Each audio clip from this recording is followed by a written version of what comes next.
Et ce matin, nous prenons la direction du Salvador. L'État d'Amérique centrale vient de réformer sa constitution, permet ainsi au président Bukele de se représenter indéfiniment. Bonjour Gaspard Estrada. Bonjour. Merci d'être sur notre plateau. Politologue, membre de l'unité du Sud Global à la London School of Economics. Avec moi pour vous interroger, Caroline Loyer. Bonjour Caroline. Bonjour Erwan. Le président Bukele est au pouvoir depuis 2019. On remet un petit peu de contexte avec vous pour commencer, qui tire sa popularité de la guerre sans merci qu'il mène contre les maras, ces gangs ultra-violents qui terrorisent la population.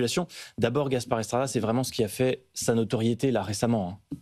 Oui, je pense que ce qu'il caractérise, c'est d'abord sa jeunesse, puisque voilà, il a été élu président à 37 ans, par rapport à une classe politique qui, elle, était plutôt dans le passé, et notamment les vestiges de la guerre civile qui a eu lieu au Salvador, son usage aussi, deuxièmement, des réseaux sociaux. C'est quelqu'un qui est extrêmement actif sur les réseaux, mais qui, parallèlement, a aussi des méthodes très vieilles en Amérique latine. Et je pense que cette réforme qui vise à lui permettre d'être réélu indéfiniment fait partie, en fait, de ce genre de vieilles méthodes. Il a des soutiens quand même à l'international, et notamment Donald Trump, qui a salué le fait qu'il ait réussi à faire sortir le Salvador des pays les plus dangereux au monde. C'est quand même un allié de taille.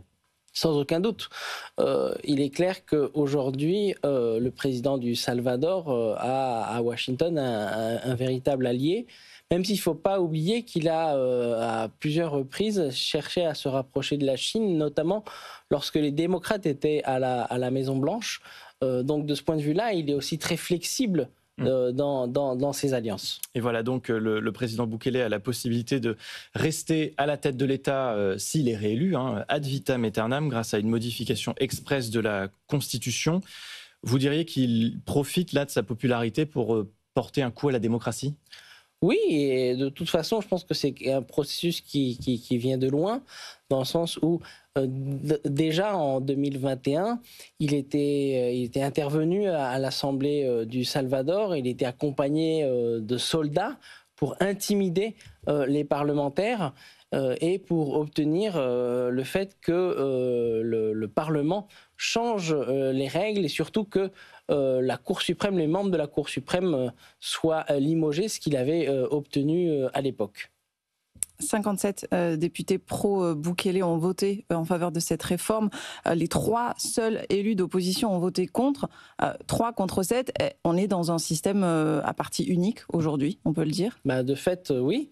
Certes, il y a un multipartisme lors des élections, puisqu'il y a plusieurs candidats de plusieurs partis, mais de fait, il y a une formation, le parti du président Bukele, Nuevas Ideas, et de ce point de vue-là, voilà, on est clairement dans un régime qui est de plus en plus autoritaire. Et donc, de fait, on pourrait s'attendre à ce qu'il se maintienne au pouvoir, puisqu'il n'y a pas vraiment d'opposition. Il aimerait aussi coupler les élections législatives, régionales, avec le mandat présidentiel, ce qui lui assurait une majorité constante, finalement.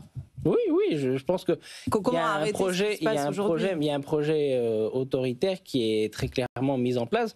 Je tiens à souligner que c'est pas un phénomène nouveau.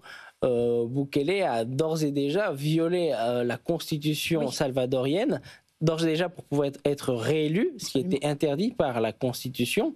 Et donc, de ce point de vue-là, on est dans une succession d'événements et c'est pas un fait nouveau pour moi. Mais visiblement, Gaspard Estrada, en dehors de l'opposition qui est aujourd'hui quand même très minoritaire, on voit aussi qu'il a été réélu très favorablement aux dernières élections, ça n'empêche pas la population de le soutenir. C'est un fait, il faut le reconnaître. Les scrutins ont donné de vraies avances et des scores, je dirais, quasi staliniens. Les dernières élections, 85%.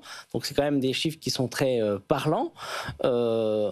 Et cela part du constat que avant Bukele, le Salvador vivait une vraie crise de sécurité.